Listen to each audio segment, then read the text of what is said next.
I will encourage us to live within our means. But let me make you understand this. As soon as something happens to you, then you understand why it is important you need to take care of yourself first. I know you agree with me that we are in a trying time. We are facing a lot of challenge. I don't know if you are aware, we're just over the weekend we heard about the man that killed the son.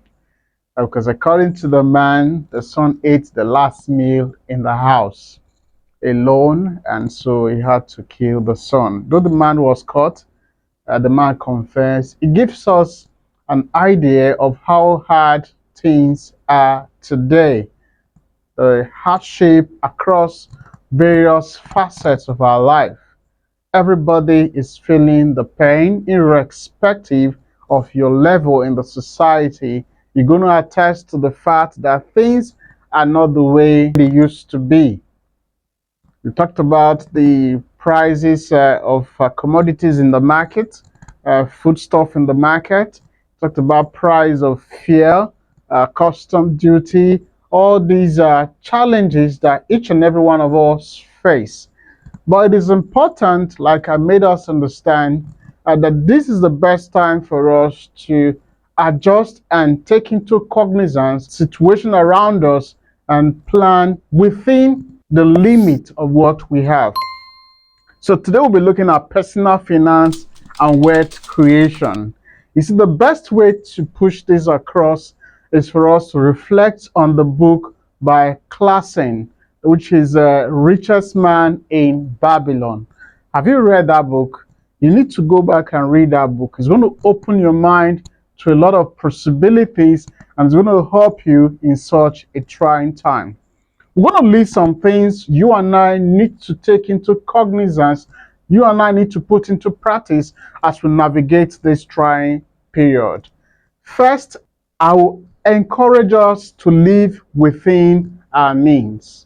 It is important you understand this. And for you to live within your means, you need to understand your income, as in what you earn, maybe salary or from your business. You need to understand what you earn and apportion it to your consumption. You have an idea of what you consume. You have an idea of what you spend within a stipulated time, maybe daily, weekly, or monthly. If you can have that at the back of your mind, it's going to help you live within your means. And as you live within your means, it's going to help you. You will not waste things that comes to your hand. You understand? It's important. So I said the first thing we need to do is to live within our means. The second thing we need to do is to pay ourselves first.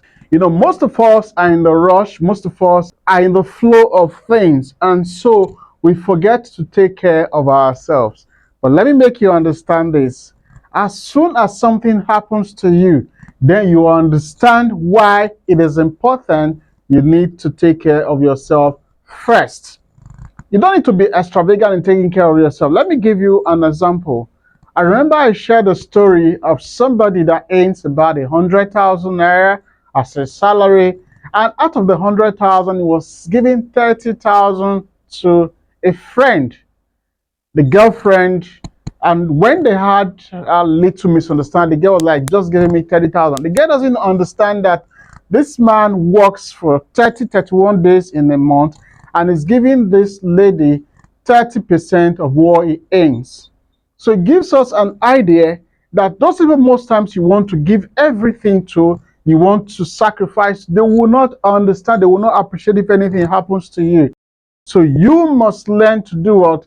Pay yourself first. It is important. The third thing we want to talk about is to invest wisely.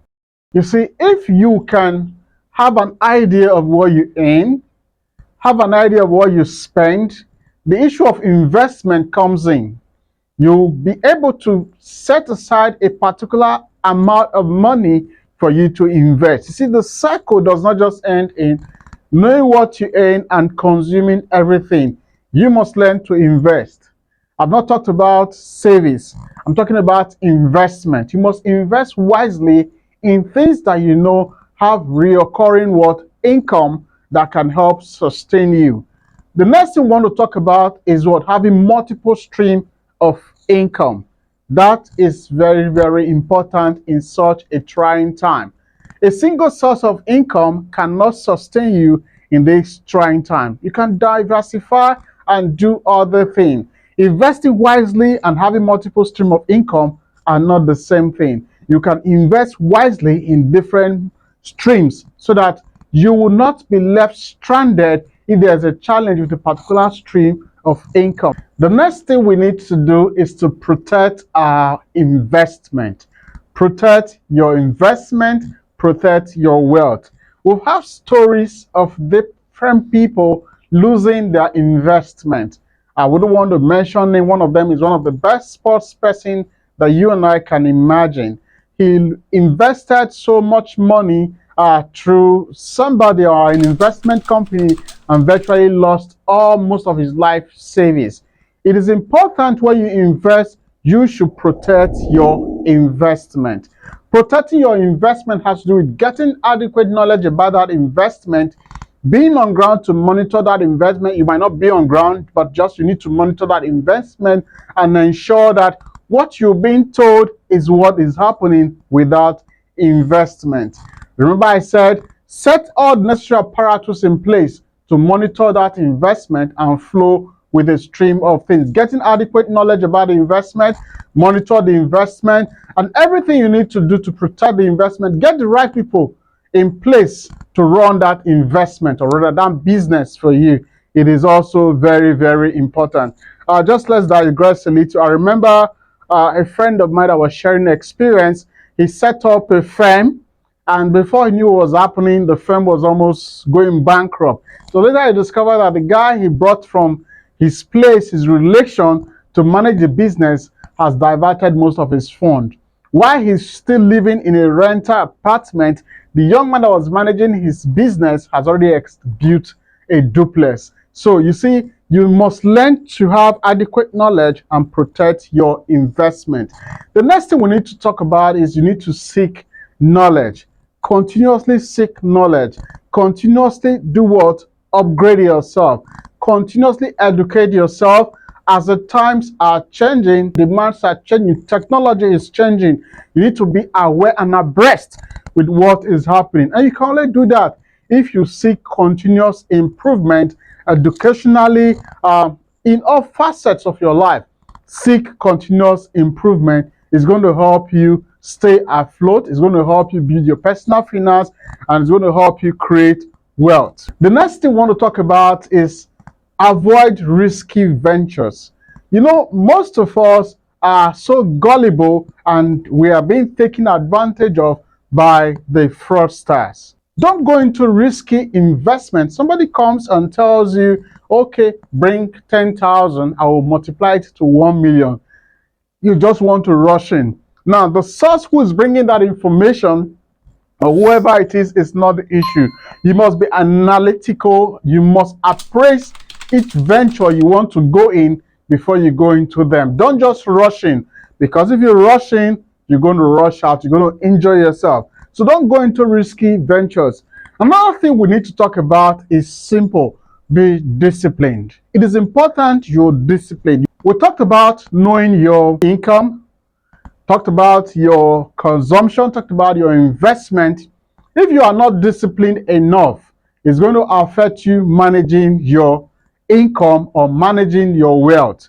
As you create finances, as you create wealth, as you empower yourself, if you're not disciplined enough, you're going to filter those things away by getting involved in wants that are not necessary in your life. Remember, I use the word wants and not needs. You know, most of us want a lot of things, but most of those things we want are not needed. They are not necessary. They are not adding value to creating wealth in our life. Most of us invest in liability, and so we prefer away our investments. So we need to be disciplined enough for us to manage the resources that come to us. If you can do this, you see yourself building and creating wealth.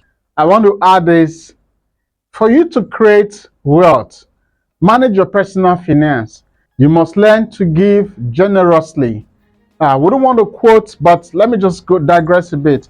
The Bible says, "He who sows sparingly shall reap what sparingly."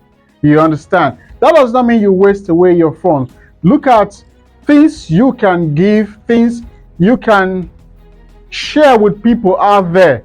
You understand? It has a way of coming back to you. These are the things we need to put in place for us to grow our personal finance and for us to maximize our wealth. If you do all this, you see, you'll stay afloat in these trying times, and people will tend to ask, what is the secret? You need to tell them the secret, because you are doing what? You are managing your finance and you are creating wealth. We're going to stop here for today. We're going to see you in our next episode. Remember to like, share, comment, and subscribe. Thank you.